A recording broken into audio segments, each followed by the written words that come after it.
for everyone, especially all of you who've stayed along with us for the whole afternoon.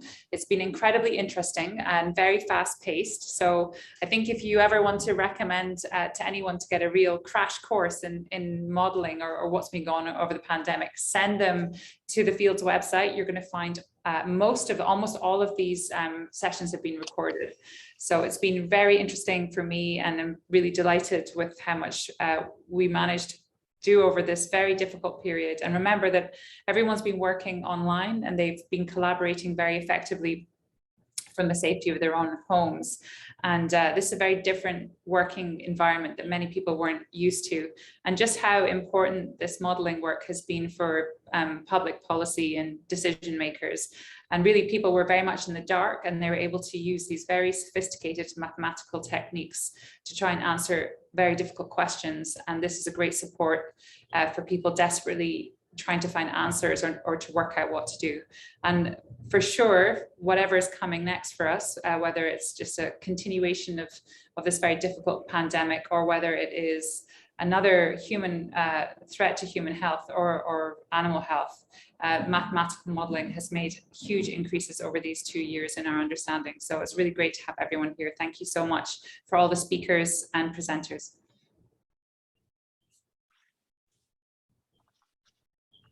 And I'll hand you back to Kumar, who can just close off with the final words. Okay, very good. Very good. Thank you, Sarah. So let me also add my thanks and congratulations to all of the speakers, all of the researchers who we didn't hear from, and also my thanks to all the visitors who stayed for the most or all of the sessions. I'm happy that our friend from Springer seems to have survived the whole session. So Dalia, thanks for that. We think that there'll be more interesting work coming from this group, and we hope to continue publishing with Springer in that area. So what you saw here is it's a broad spectrum of research. There's so many interesting ideas, and you have to understand the dual side of what we were looking at. On the one hand, there is the immediate problem. People were asking questions: what's going to happen next? What does the math say? And so there was a need for developing these models as quickly as possible. Whatever data was accessible to us. In the beginning, data was hard to get. But with using whatever data we had to build the models, make some kind of prediction or give some kind of indication to those who were in the very difficult position of having to make policy decisions, something to go by, something reliable, something scientific that they could use to base their decisions or steps forward. There was that aspect. But a second aspect, not to be underestimated or not to be lost in the noise of the urgency of the moment, is that new science was being created and is being created. So this work that we've done over the last 2 years is not just reactive, but also it has purely scientific value as well. And so that is something that will outlast the pandemic. We'll continue to develop those ideas, and I'm sure they will yield many more interesting insights. And it's not just insights into the future, but even insights into the past. If you use the modern methods that we have at our disposal now, and go back and apply it to the data from older pandemics or older health crises, it's revealing new insights, new things. So we're even understanding our past better by this. So it is a really important point for everyone to understand. It's not just that we were reacting to a public health crisis, which we did react and make a contribution there, but we have and are continuing to make a scientific contribution, and that will continue going forward. Another important aspect of what you heard here today is the massive collaboration. Lots of collaboration amongst, of course, researchers in the same area, but who didn't know each other or who weren't working actively together. That kind of collaboration started.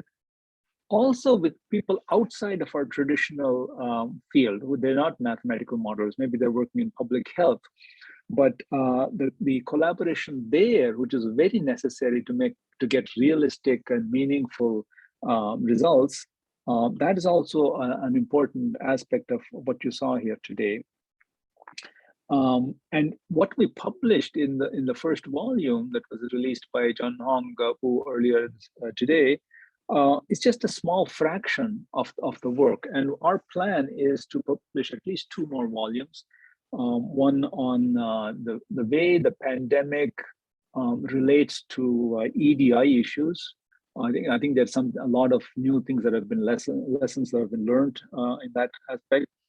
Another volume on the impact of behavior, the human behavior, how it affects the modeling. I think that's something we learned has to be taken into account. It really, really does affect the modeling. In that context, some of the work that the Fields Institute has done, we didn't have time to speak about here, was the surveys, where we actively reached out to the public to understand their sentiment about adherence to public health measures, interest in being vaccinated, interest in getting their kids vaccinated, and so on. These are really, really important parameters that then can be taken into account in the various models that people are developing. Also, as an outgrowth of this work, this is 2 years, this CIHR grant, it was a 2-year grant, it's coming to an end. An outgrowth of that is that we now have an ongoing group called Mathematics for Public Health. And that is doing even more ambitious work with an even bigger network. So our goal, of course, is to use the success of this work, what we've done in the last 2 years, to see continued CIHR funding. Our main, I think I told you at the beginning of this session, that the main federal funder for Fields has traditionally been NSERC, but with this, we are now funded also by CIHR, and we hope that will continue because the relationship between mathematics and public health is an ongoing one with a lot of new work to be done.